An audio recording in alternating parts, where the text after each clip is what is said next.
institutionalized fire safety in humanitarian settings, very much focused on the challenging and rapidly changing global context. As this is a part of the Global Shelter Cluster technical COP, I'll talk about that more in a minute. We're really excited to kick this off for the first time in 2025, even though we've been around for a while, kind of under this new umbrella. And again, I'm from Kindling, and Kindling hosts this community practice. So before we get into everything, I just want to spend a moment reflecting on our shared ethos for the session and for all technical or all community practice meetings for fire safety. Please keep your microphone muted when not speaking.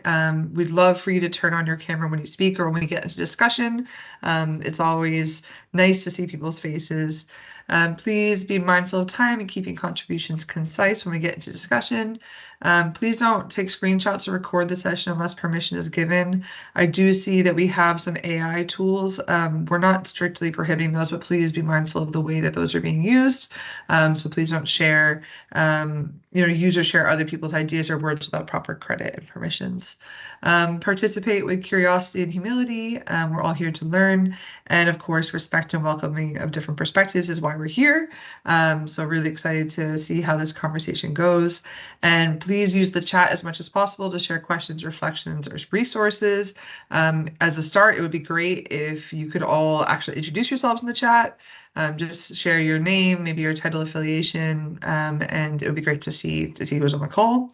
And then one thing we want to share is that as the host of the community practice, we are going to be using this learning as kindling through the Global Shelter Cluster to try to further the shared mission of fire safety for all. Great. So first, I'm just welcoming everybody again. Please make those introductions in the chat. Then we are going to get a little bit of an update on the fire safety community practice. And I'll also share an overview of the findings from the Global Shelter Cluster reports, which was titled "The State of Fire Safety in Humanitarian Shelters and Settlements: a story of unintended consequences." Then we'll go on to introducing the panel and hear remarks from each of our 5 panelists, and finally get into discussion around remarks, ideas, and questions.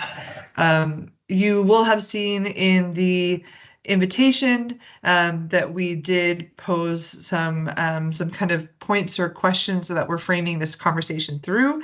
And I wanted to just highlight those on the right hand of the screen to kick off. Please make sure you're muting yourselves if you're not talking, just as a reminder. I can hear some background noise. So today, we're really reflecting on the rapidly changing environment that the humanitarian sector is going through. We're going to hear from panelists working in multiple different countries, different perspectives, from the donor perspectives, people who are working in the field, people who are coordinating on a global scale. So it is going to be a really insightful day, not only looking at how things are changing, but also what that means in the context of fire safety. So we'll be really trying to understand how can fire safety be institutionalized despite these changes or in light of these changes? And also, what are we learning now? How is fire safety working? What are the new challenges that are emerging around fire safety? And what ultimately can be done to improve fire safety? So first, I want to jump into a Mentimeter. So please, Jenny, if you could copy and paste the link into the chat. You can also scan this QR code, and then I will just switch my screen so that we can all see the Mentimeter. Let's see, present. Okay, so if you could all please just add on here, where in the world are you dialing in from? We're trying to get an idea of who we have in the call, where we're all based at the moment.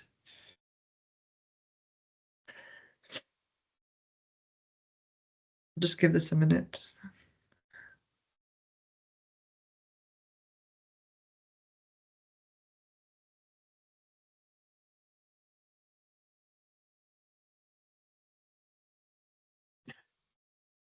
Great. See a few more coming in.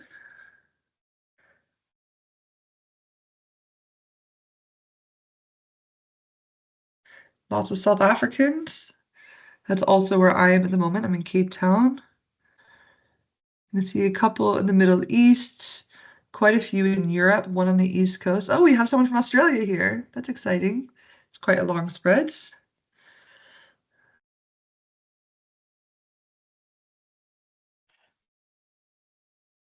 Great. So we are also trying to understand where people are based, both on the call to see which time zones we're able to capture, but also we're trying to see who couldn't make the call and where are they based so we can find time zones that work for everyone. But I can see quite a lot in Europe, Middle East, and Africa primarily, which makes sense with the time zone.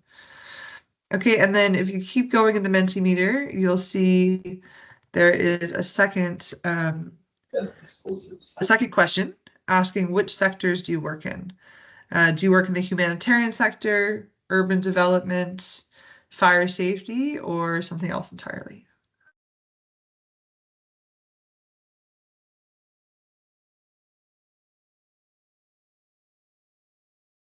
I suppose urban development could just be development. Maybe urban development is a bit too specific.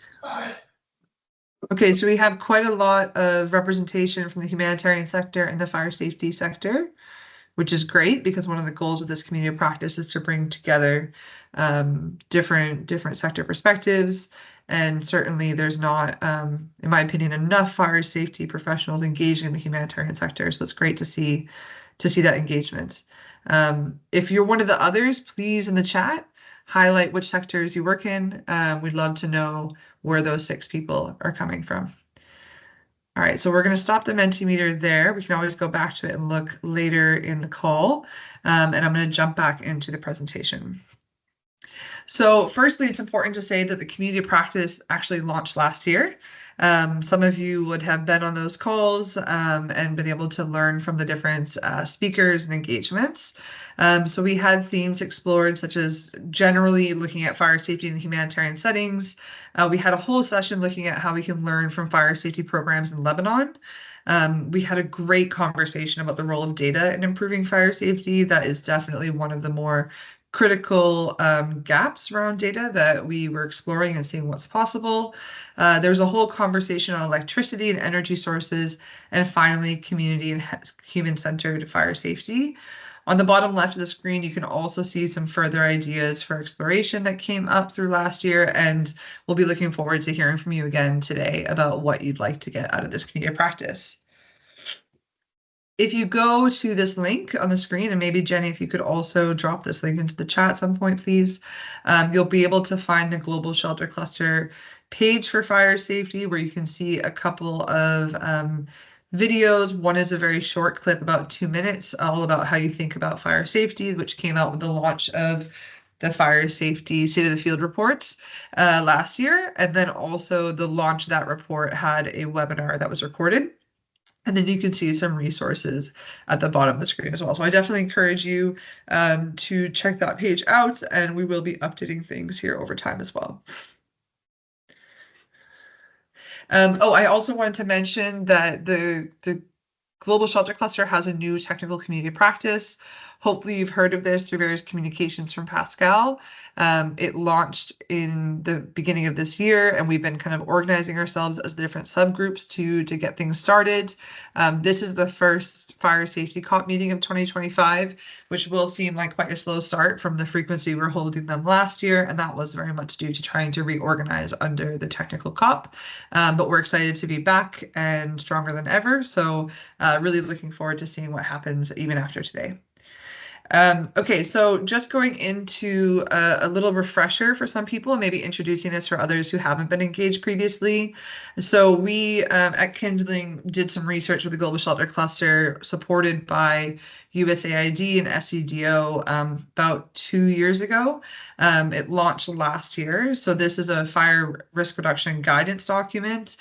This is actually the first fire safety guidance document created specifically for humanitarian shelters and settlements. There's still a lot more knowledge and insights and data that can inform further editions of this, but it is at least a start. And what I want to focus on more now is the report that came out, which is quite a large report looking at the state of fire safety in humanitarian shelters and settlements. Unfortunately, the theme or the overarching story is a story of unintended consequences. And we find that fire risk in humanitarian settings is largely emerging from from a lack of data and evidence, as well as knowledge, obviously the physical environment, and the policy systems and processes which check and implement lines of responsibility.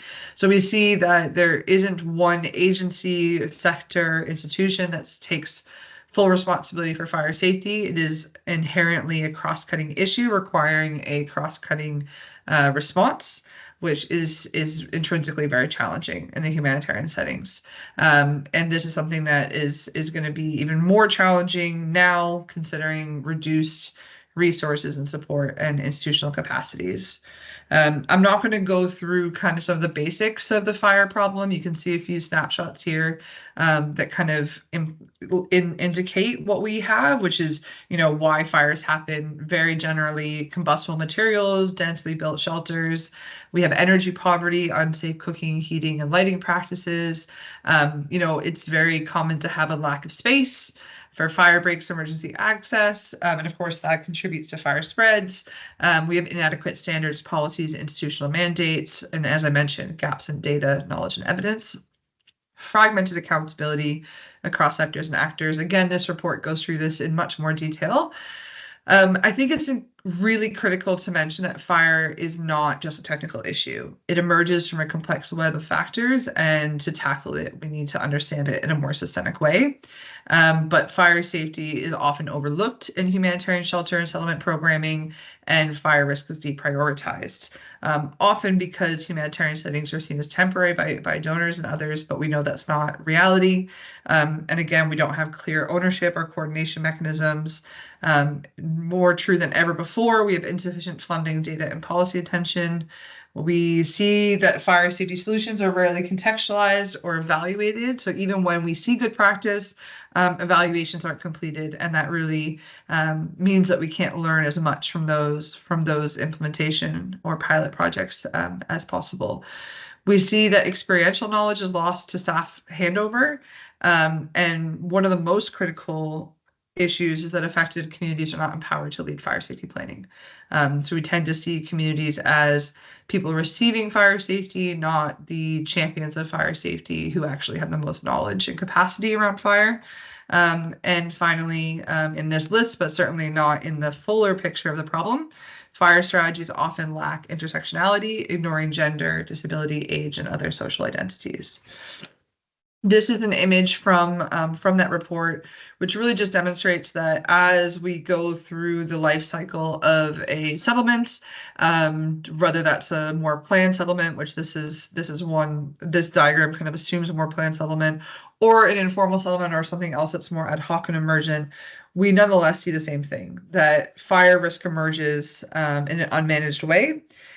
There are moments where decisions could be made to avoid the creation of fire risk in the first place or minimize it, and then, of course, to manage fire risk once it does exist. But we tend to miss those opportunities time and time again. So in the report, 11 strategic recommendations were provided.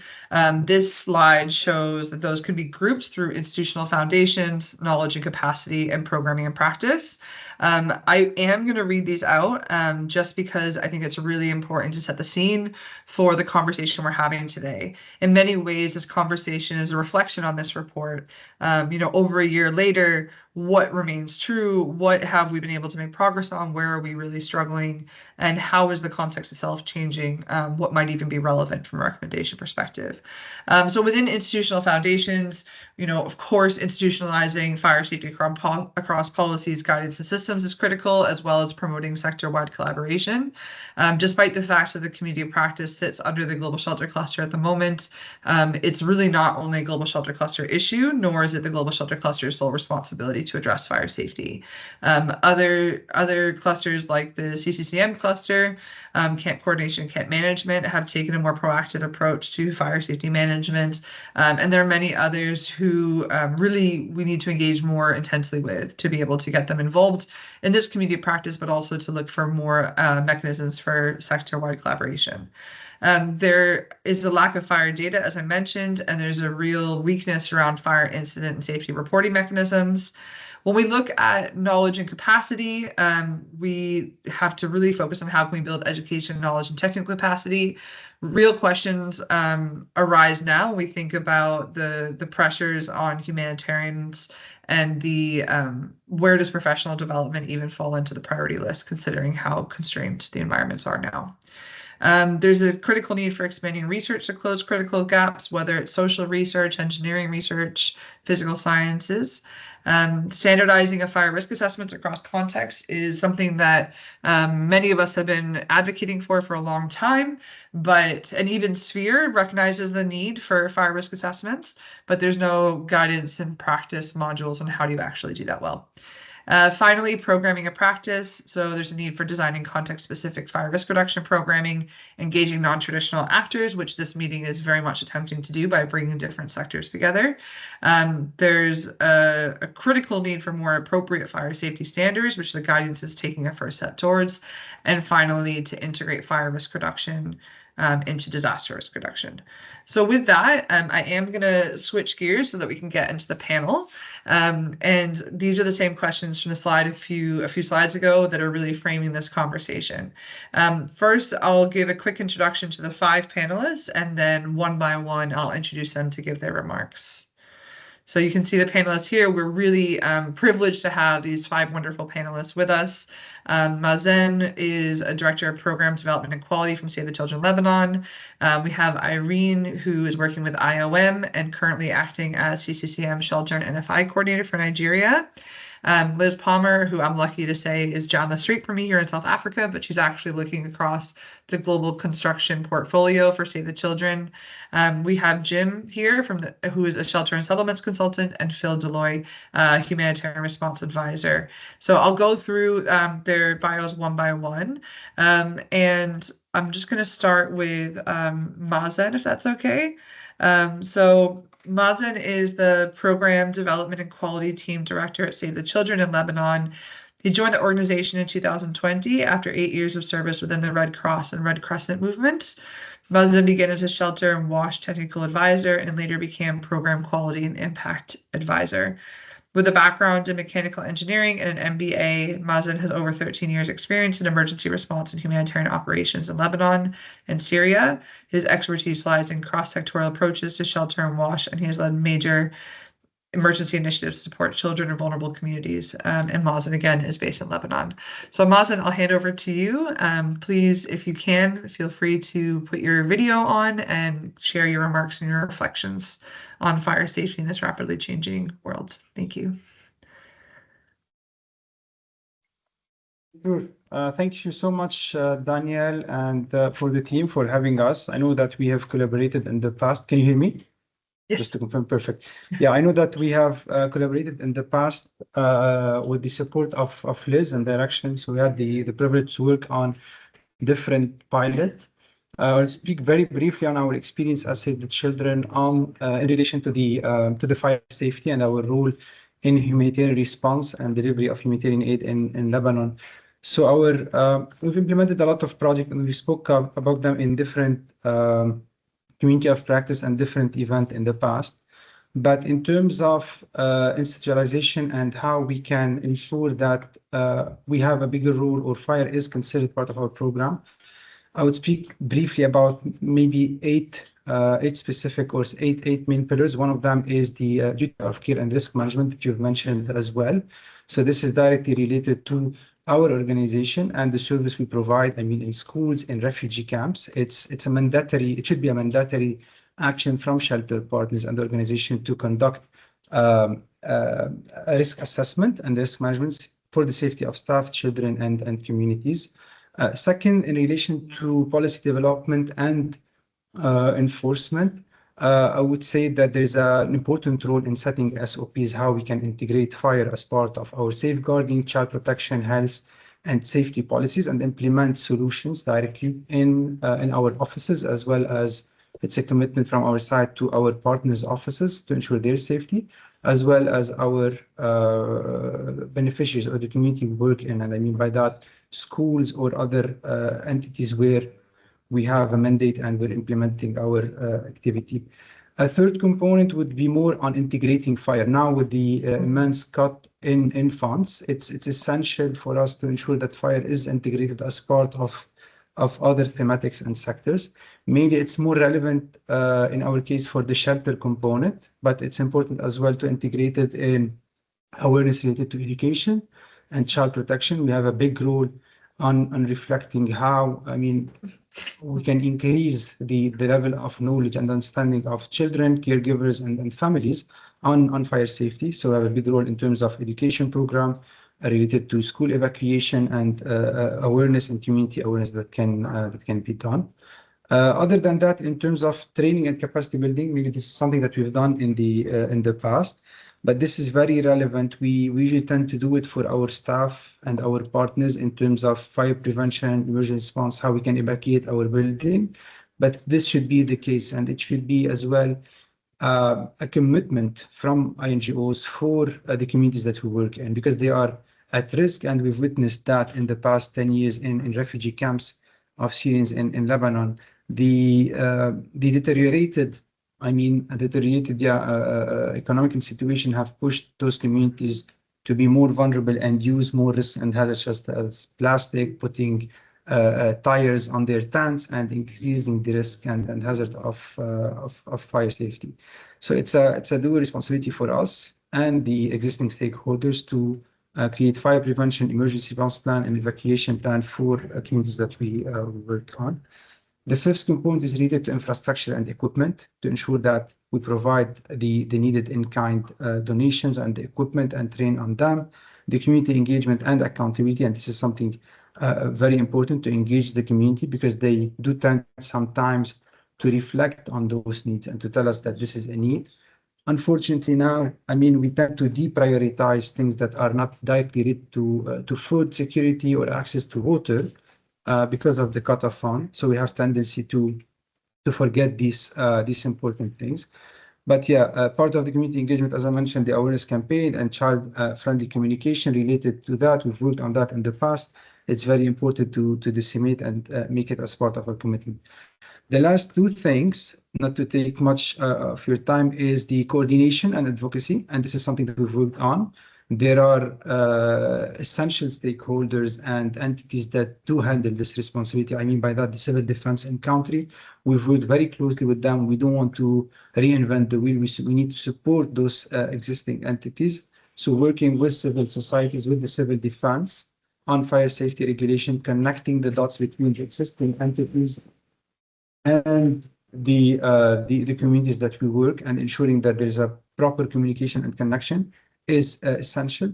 And finally, maybe more on the monitoring, evaluation, and learning components, seeing how we can monitor compliance with fire safety protocols at field level, maybe more in refugee camps, in our partners, and in the buildings that we work in, collect lesson learned, and ensure that we do have a sort of reporting mechanism to see how we can improve all of that, and see how we can transfer this knowledge to maintain this fire mitigation component, and it's part of an existing system. So this is in brief how we see it, how we've practiced it in the past few years. There is a lot to be done. Unfortunately, as I mentioned, sometimes the deteriorated funding could lead us to deprioritize those things. But whenever a fire happens, we remind ourselves that this is essential. It is part of our day-to-day life, and there are small bits and pieces of integration and connecting that can be done, and that can save lives for no cost. Over to you, Daniel. Thank you, Mazen. Very appreciative of your remarks and comments, and I'm sure there's many points of discussion that could be parlayed off of the comments you shared. So I'd really encourage everyone to please put your thoughts and comments in the chat, and towards the end, we'll be able to have a conversation with Mazen about what he shared just now. So thank you so much, Mazen. Thank you so much, Danielle, and thank you, everyone. I hope you can hear me okay. I think we've covered so much already, and I know we're pressed slightly for time. I think Mazen has very much put in place the kind of structural framework where we find ourselves in terms of how we should be addressing fire risk reduction. in the humanitarian sector and also in the wider environment. I suppose I should start by saying that my considerations on this topic and these questions don't necessarily restrict themselves to the humanitarian sector, nor do they necessarily restrict themselves just to shelter and settlements. So I think what needs to be said is that my role as the global lead for construction in Save the Children means that I look at a intersector, cross-sector, all thematic approach to risk reduction within the physical environment. And as a result of that, we are seeing where risks are appearing fundamentally in the way that we do infrastructure, so the designs and the regulatory frameworks for that, the lack of enforcement and the lack of understanding and knowledge of what fire regulations actually should look like when we design and build. We also look at exactly what Danielle mentioned, which is the social aspect of how buildings are used and managed. So just from my small piece of how I operate within that physical environment, we obviously know that there is a critical lack of understanding and awareness of what fire safety actually is. Like literally, you won't believe how often you have these conversations with people and say, but there are very simple things that we can do, like keeping fire exits clear, right? And this lack of fundamental accountability to that basic principle is astounding. And I see it everywhere. So, and it's been going on for years. I'd like to say that collectively we've learnt more and we're getting better. And I would really like to say that the guidance and report that was released by Kindling and through the Shelter Cluster is essential and fundamental foundation to how all of us in all of our sectors and areas of work should be saying, how can we embed these activities? I think what needs to be also considered is that I think what the tangible activities around fire safety should fundamentally already be embedded in what we do, but they are not. We see it, obviously there's the Sendai framework where fire risk reduction is embedded into disaster risk reduction. That's assuming we're all doing disaster risk reduction well, which we're not. The opportunity around climate change isn't necessarily also raising, and I say the opportunity in the sense that that's where the funding is now directing itself. Generally, we see that the biggest amount of funding is going in the direction of climate change. That again doesn't necessarily address disaster risk reduction and fire safety as a critical issue, even though we know that extreme weather events are fueling greater risk for fire. And we're seeing it on everybody's doorstep. Los Angeles, Portugal, Greece. We're looking at this as a systemic risk that is actually threatening everyone and should therefore raise fire safety up above and beyond just the humanitarian considerations for our affected populations, but as from an area-based approach, from a neighborhoods-based approach, from a community-based approach, and fundamentally raise this at a systemic government level. So we are seeing it. Some places the enforcement has been quite peculiar, like what is driving this? Obviously, the Lebanon case study, which Mazen was, led, and the Lebanon Country Office for Save the Children pioneered, it was driven by a fundamental knowledge that the greatest risk of fire safety incidents for injury and death was to children under the age of 5. That was a call to arms for us as a safeguarding agency, and as a result, we undertook a national fire safety risk reduction activity, and it was embedded at all levels of community. And this is fundamental to everything. I don't think people realize we sat with government, we sat with UN, we sat with all NGOs. They analyzed the community-based structures within the host communities and refugee, right down to education programs for children about how to prevent a fire, how to alert for a fire, how to do first aid, how to evacuate, and fundamentally the connected nature of all of those communities. So for example, the civil defense, as Mazen mentioned, they are accountable to responding to fires. They were not connected to the refugee population. They were not connected to the humanitarian network for information sharing. If you break down that structure, it's like the elephant in the room. And that's not a costly activity. That, to me, is also the fundamental opportunity that I think we need to recognize, is that the practical action for embedding fire risk reduction activities in our work isn't necessarily a very expensive thing. We should be building properly anyway, and putting fire risk reduction into the way that we design and build for communities and urban infrastructure and settlements should be already part of what we do. Are we doing it well enough? fundamentally, I can say we can improve a lot. And then I also think the other thing to mention is that where are the blockages for this sort of thing? Because in Lebanon, it was recognized as a challenge, and it was endorsed wholeheartedly by everyone, from donors down to the children and everyone in between. What we see in some places, of course, is that you may have a driver, for example, my agency leadership, 100% driving this on the mandate of safeguarding of children. But the next step is then we have to get buy-in from the interagency community. And is that coordination mechanism really working? Looking at a country that will not be named, we will then also potentially come to a blockage within the government structures who are just not willing to endorse or enhance the way that we support a refugee or a migrant population, a displaced population, on the basis of whatever policies they may have towards that settlement and displacement. So there's multiple reasons why you can have the best will and the best intentions in the world, that a project will fail or a fire safety strategy will not be properly endorsed because of various blockages. And I think those are different depending on where you go. But I absolutely echo what Phil said about the adopting lessons learned from the way that the climate community and the climate strategies have started to address that risk on the basis of damage and loss, insurance and accountability, and really holding to account those failures, those systemic failures of embedding national, international fire safety regulation and procedures into the way that we work as a mandate, as part of our do no harm. And there's no excuse that we don't know what this is, because every single one of us in our homes knows what we should be doing to reduce fire safety. Careful of that plug, don't leave the candle burning, etc. You know, the stove with gas, hot water, etc. We all know the fundamentals of fire safety, and yet in our work, we're not doing it enough. So thank you. Thank you, Liz. Really bringing home those points to us as individuals. I really appreciate that framing in particular. Moving on, we have two more speakers. So really excited now to hear from Irene. Irene is a CCCM shelter and NFI sector coordinator in Northeast Nigeria with IOM, the International Organization for Migration. She's co-leading operations with UNHCR under government leadership, and she has over 10 years experience working with conflict and disaster affected populations across Africa through national NGOs, international NGOs, and UN agencies.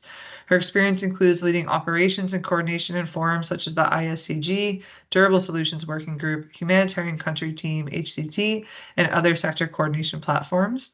Irene also holds a master's degree in international relations and diplomatic studies and a bachelor's in social sciences. She's currently based in Nigeria. So over to you, Irene. Really excited to hear your reflections. Thank you. Thank you very much, and thank you for having me. Can you hear me? Yes, coming through loud and clear. We can see you as well. Thanks, Irene. Okay, thank you. So I'm just going to put just a bit of a field experience to what everyone has said. I really like all the information that has come in. So being a merged sector, CCM shelter and NFI, working very closely with HRP, I think one of the speakers mentioned about the merger of these, and I think we have been one of the mergers for a long time. But we are still also the bed for fire hazard and fire risk because we have failed to address the underlying problems, the overriding issues where the policies that we have put together don't work, where the guidances we are provided to our partners do not work. So that is the situation that we are working in, not because they do not want to follow them, but because of the situation, the fact that the camps are overpopulated, the population is quite vast, and the materials we use for shelters are fire risk. Very high fire risk. So, and also we have some restrictions regarding some of the government entities. So the situation where we work in cannot enable most of the recommendations that were provided to take effect correctly. So I wanted to look at what has changed. I'm going to talk regarding numbers first.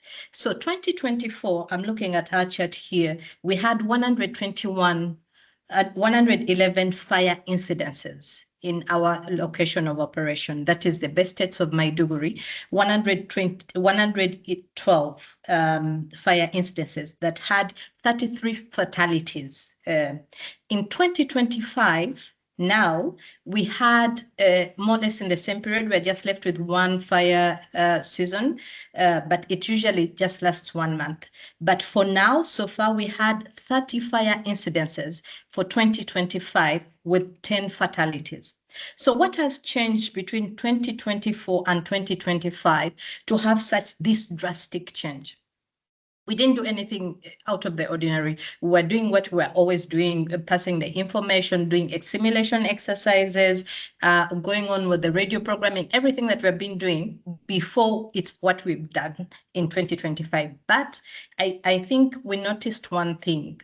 When every agency was saying they're pulling out, there's no funding and things like that, the responsibility of the affected population, I think, heightened.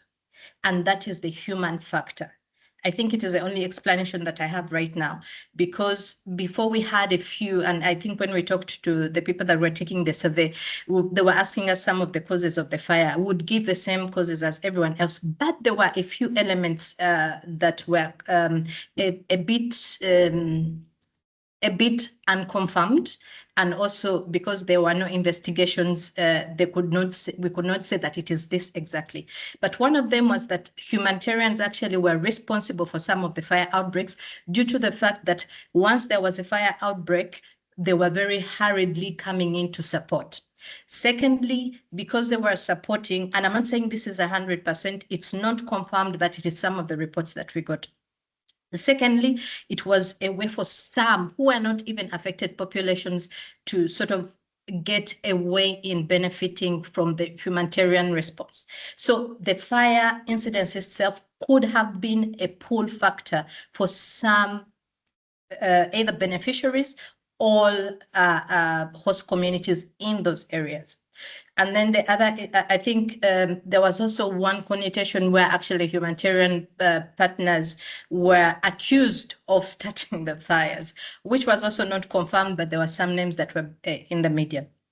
So I'm thinking this human factor, when we say there were no more funding, we cannot provide anything. To be honest, this 2025, the 30 incidences over 8,000 people affected, we did not even provide any support because we didn't have anything to provide. The situation is very bad. Like at the moment, the shelter partners are operating at only 15% of the actual total response because there is no response. So, and then when you look at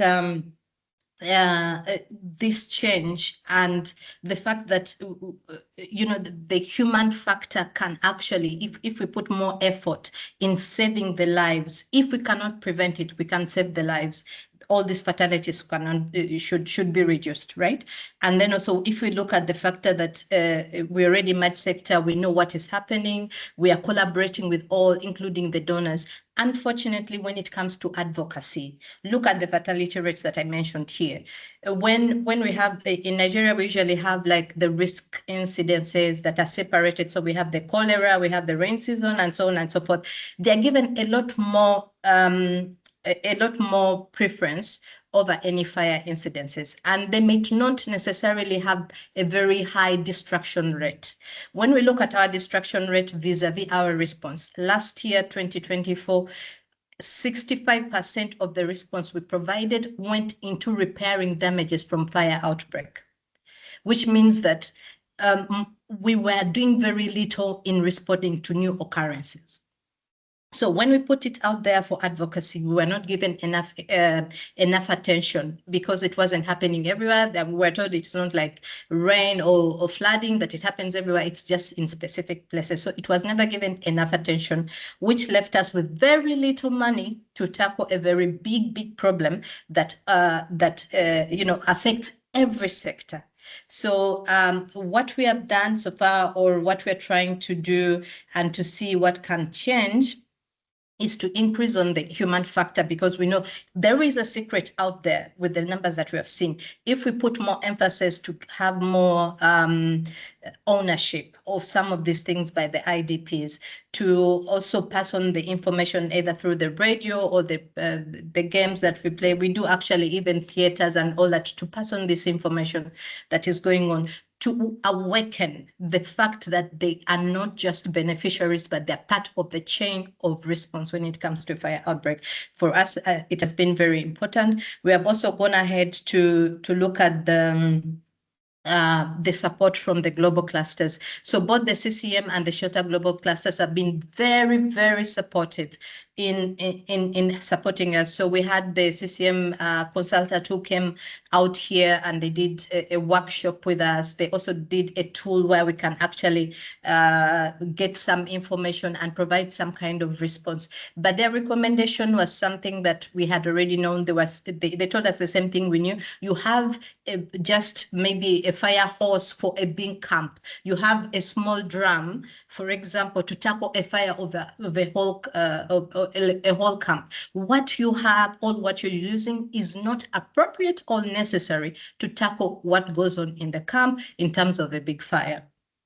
And then we are now currently undergoing another session with the disaster risk reduction with the support of Global Shelter Cluster. They're coming up to support us to undertake a strategy of how we can do better, how we can embed everything and incorporate like a very good strategy for our partners in terms of response. And also from the CCM, they're going to do a paper for us in terms of advocacy. So that is what is changing for now. But the situation still remains that the funding definitely is a very big problem that is not helping us with anything right now. So thank you very much. Over.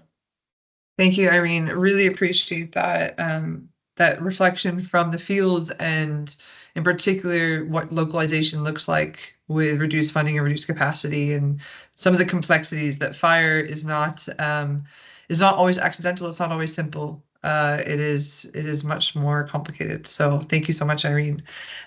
We are on to our last speaker, Jim Kennedy. I'm going to introduce Jim, but I'm also going to encourage everyone to please add questions and comments in the chat.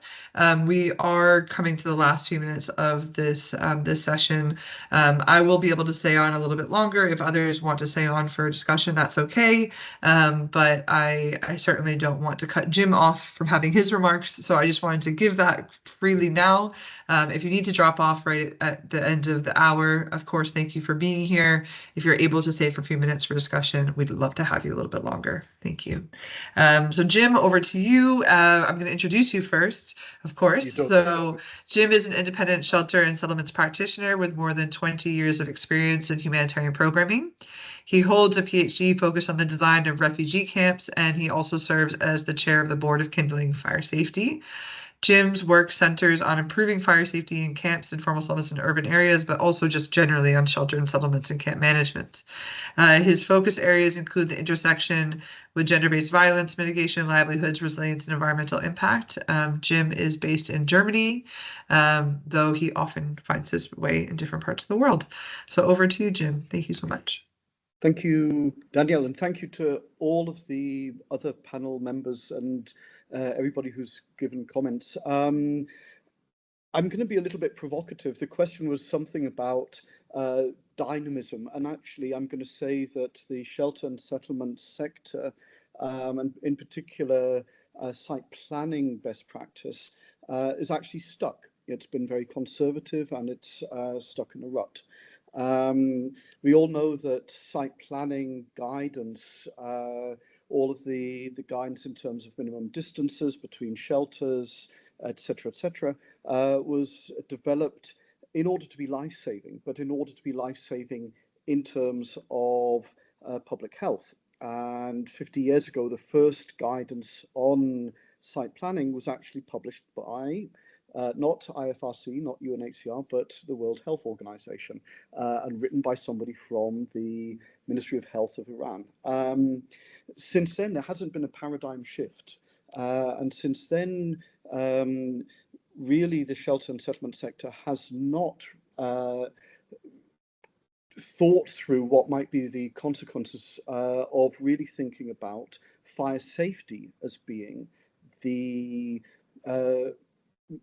biggest health risk, life risk in many shelters, in many settlements, and in many camps. And certainly not what that might imply through full dialogue with other humanitarian sectors. What would site planning, what would settlement planning look like if fire safety was really assumed to be the biggest of all threats, which it is? That for instance, a couple of years ago, I was asked to do the revisions for the settlement site planning part of the guidance for the livestock in emergencies, legs. And one thing I had to consider was, if there is a massive fire in a camp where there is livestock, people want to evacuate their livestock. It's very bad to have panicked or stressed herds of livestock trying to evacuate down the same pathways as panicked or stressed people. For an optimum fire evacuation routes for camps with livestock, do we actually need to have alternative or parallel routes for humans and for livestock? What would that imply for the total redesign of camps, or the total redesign of the different aspects, the elements to make up a camp? Or if we thought really about evacuation for children and child protection, child safety as a part of fire safety, as the most key central aspect of site planning, how would that change site planning if the biggest thing that needed to be guaranteed was evacuation from schools or from child-friendly spaces, or generally for people who have shorter legs than most of us on the call today? What would that mean in terms of redesigning camps? What would it mean in terms of where to put schools in camps, when we know that the first thing that happens when you put a school is that there's an informal market with lots of flammable things built spontaneously around the school? What would that mean in terms of working with the cash sector, for instance? Not just looking at what the contents of a minimum expenditures basket for people buying goods might be, but in terms of what local traders or sellers or stall holders actually hold in their shops, and a degree to which all of those might be flammable, and a degree of risk that might hold in a shop. What would it mean, to go back to Phil's questions about camp management, if camp management was also looking more at the support of communities, associations in markets, and in terms of their ownership of fire safety, fire response, fire stations? What would that look like to totally change the different design of site planning? As I said, we are in a rut. We are not jumping out of our rut. Nobody has actually taken a pen and said, look, this is how the design would be different if we really had fire safety as our number one concern for site planning. And so I think, actually, just to end, we are not in a dynamic situation. We are in a conservative situation with reduced funding. That's the difference. Thank you, Jim. Very provocative as always. So really appreciate that perspective. And I think that is a good way to kick into a conversation to see if people, I know people in the chat have already been making comments and running questions around. I would encourage, if the other panelists are able to stay, to please kind of bring your video back on, and we can have you here. But also, I'd say if anyone wants to unmute themselves from the audience and jump in with a question or remark, that's always much better than me just reading the comments off the chat. So I'll leave it open to see if any panelists or anyone else wants to add any remarks or questions. Thanks.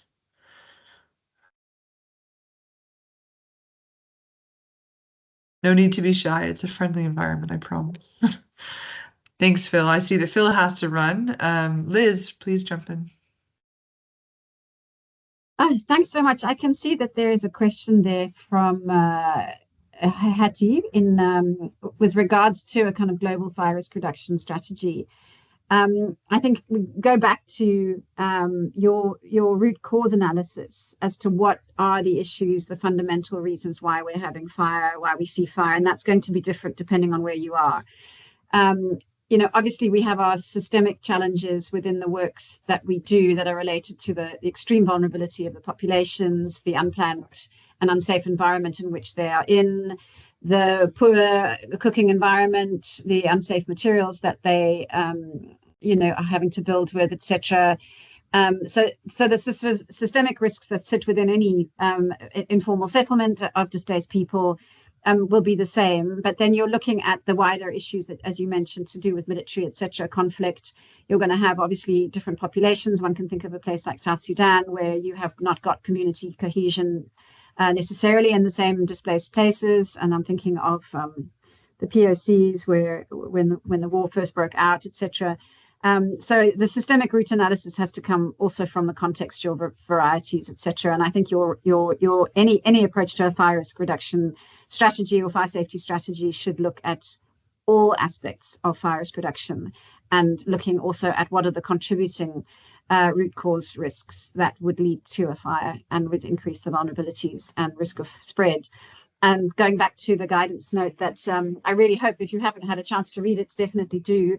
The guidance note from on fire safety and humanitarian shelter and settlements. It's a really great opportunity to start looking at it from an all stakeholder, all accountability approach, which is fundamentally what we consistently come back down to. Thank you. Thank you so much, Liz. I see Professor Galea has his hand up, so I'll hand over to you. Just a couple of comments, and I think there was a comment that Haiti made, which I think Liz was just commenting on, about how do you create a global fire safety strategy. And sure, the initiation of the fire can be for many, many different reasons, which could be very, very local specific for a whole multitude of reasons. But I think there's two aspects you need to consider. One is the fire initiation, and then the other is the fire spread. And given that you've got a fire started by whatever means, you want to minimize this fire spread so that the fire is either contained or you have sufficient time for the people to evacuate. And that is something that there's more of a global stance you can take on preventing the fire spread or limiting the fire spread. I think that's easier to come up with global strategies. Obviously, it's going to be dependent on the type of local conditions, but there are global principles that you can apply here, which is easier than the issue of fire initiation, which can be for a whole multitude of local reasons. And just one other comment. I can't remember who it was. One of the speakers said that we might be able to learn something from the insurance industry. I'm not sure we can. The insurance industry is primarily interested in property loss rather than life safety, and they're interested in finding means to minimize probable maximal loss of the asset. So we find this even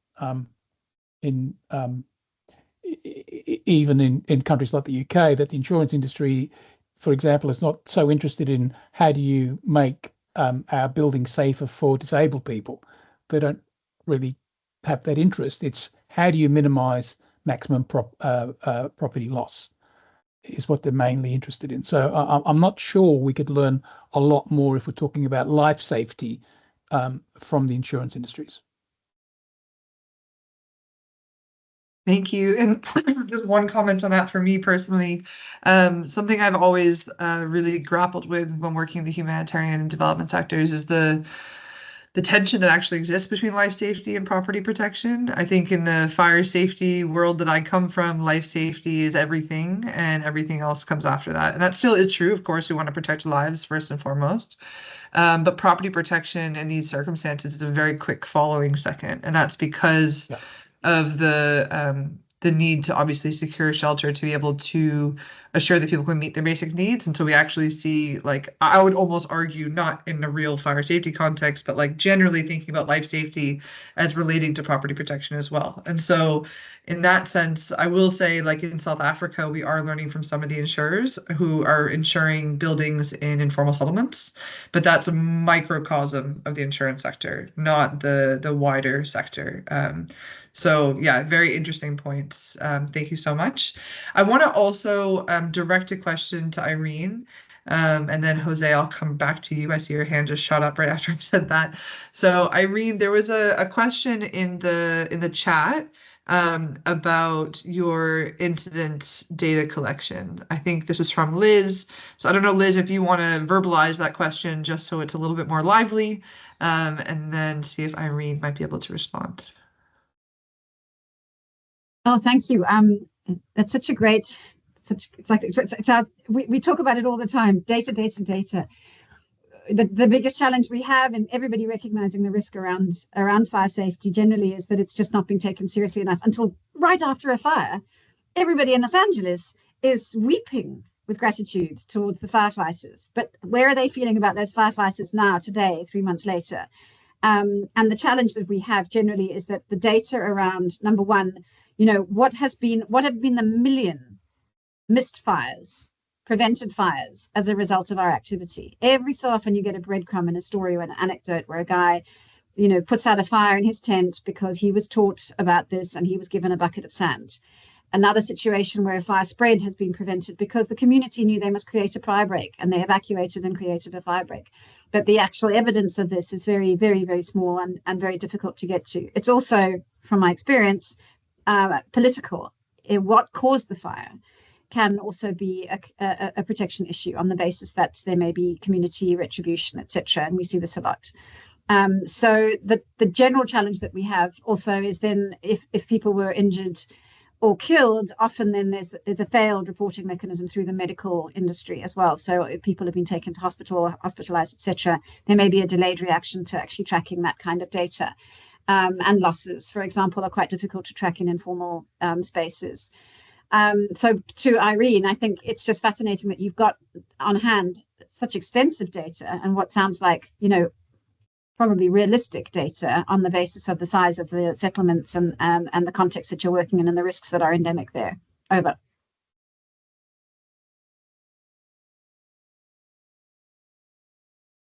Thank you, Liz.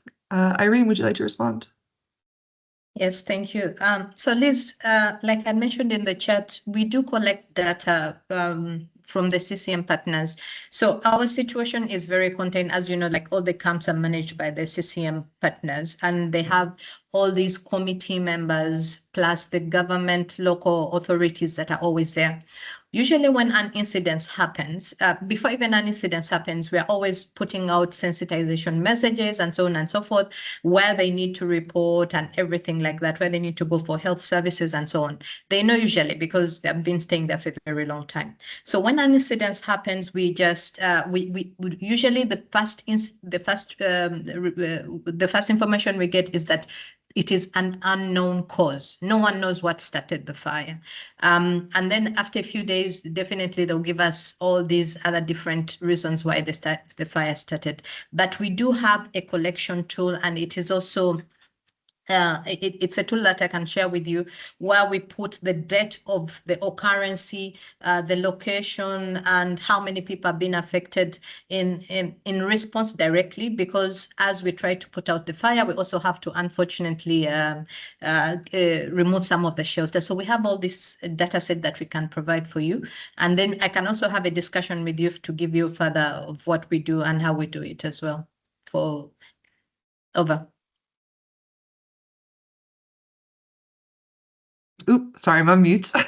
Thank you, Irene. Really appreciate that, and definitely looking forward to learning from your tools and the data that you have. So I will insert myself right into that conversation that you're planning to have with Liz. And I also want to mention that Venki, who comes from an organization, called Beyond Carlton, is a nonprofit organization in India that's all about citizen fire safety, keeps on saying in the chat that he really wants to learn from you, Irene. So I think there's maybe a few connections that would be really fruitful after this call. Jose, you've patiently had your hand up, so I'll hand over to you. Thank you. Yeah. Thank you so much, Danielle. It's been long. Jose here, Africa Fire Mission Fire Safety Officer, sitting in Kenya. And Liz, you've actually removed each and every word from my mouth. I don't know even what to say. But then it's all about, as you said, data-driven point, whereby the only point that, and mine is just a comment, the only place that you remember there's a fire is maybe when there's a fatality, or there was a rescue by firemen. And we hardly, like here in Kenya, right now is the time that firefighters are beginning to be celebrated. But generally, firefighters are never remembered or even rewarded. So I would just want to point out, it is very critical, even for our mental health. And I always talk to my colleagues and I tell them, hey, whenever you're out there, it is always good to celebrate your wins. How many reach outs have you made and you've not had a fire for like 6 to 8 months? And then the 9th month, you get one fire that destroys about 300 homes in one of the settlement places, and that what is blown out, you know? So it is very critical, even as we get to collect data for fatalities, it is also very important that we get data for the wins that we have done. For example, I could go to a school and teach about a fire reach out, and there was about 300 children. That for me is a win, because these 300 children, maybe 250 come from different families, and the 50 are maybe siblings and all. We are sure these children are going to actually go out there and tell their parents, this is what we have learned. Here in Kenya, we have a challenge because it's not a 3-digit number for the fire brigade. It's a 6-digit number. So how do we tell the community to always remember a 6-digit number? The how is by us as the fire prevention advocates and officers frequently going out there in partnership with the fire brigade. The fire brigade who are thrown rocks at, these are the same people we go out there and tell the people, it is not our problem, it is actually your problem together with us. Our problem is us not giving you the number. Your problem is you not calling us in time. So why don't we meet in the middle and we get to have this information exchanged? So in a nutshell, I would just say, let's encourage ourselves so that we don't get deflated. I can assure you, it can really be deflating when we teach about, we know, maybe because I know at AFM we have that data. We have that data, and it is solely for us to encourage us. This whole year we had X amount of reach outs, but out of these reach outs, we had this amount of fires that happened. So that is just to tell us that, hey, we need to do more, and also where do we need to do more, and also how do we need to do more. Yeah, so I'd really also want to connect with Irene for us to get more data, and also to more so on the successes. I know so far the year it's just 5 months out, and I'm seeing according to the data that you provided, is quite intriguing. I would like to know how you did it, and also how do you sustain this, especially on the clusters. I'm not so sure if these people get to move out from the camp. Do you get new people coming in from the camp?